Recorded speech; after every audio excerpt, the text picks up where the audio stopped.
दुसरा पर्याय नाही आपल्याकडे काही. दोन्ही आमदार आजी माझी खाजी सगळे परपक्षीय सगळ्यांनी बसून जागा मालक आहेत सगळे, म्हणजे हा एक इश्यू झाला, ओमकार इश्यू झाला, सगळ्यांनी बसूनच मार्ग काढला पाहिजे, नाहीतर हे अवघड होणार. पहिले 2 वर्ष कोविड मध्ये गेले आमचे नाही ताई, आमचं काही म्हणणं नाहीये, बजेटचा प्रश्न नाहीये कुठे आमचा. काय होतो आपल्या बघा ताई, बजेट नाही तुमचं सगळं मान्य आहे, तुम्हाला वाटेल की मी बोलतोय, बजेटचा कुठेही प्रश्न नाहीये, सगळे नागरिक आहेत. तुम्ही फक्त सांगा, आपण प्रशासनाबरोबर तुम्ही मिटिंग लावा, आम्ही यायला तयार आहोत सगळ्यांकडे.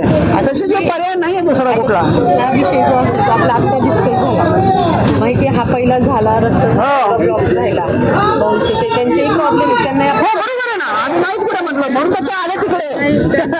त्यांनी रस्ता दिला, त्यांना नाही रस्ता मिळाला तर ते तरी बरोबर आहे ना, हा सगळा विषय आहे. 100% आपण मी तुम्हाला आणि ह्याच्यावर मार्ग आहे, तुम्ही सरकारमधली लोक प्रशासन मिळूनच काढू शकता.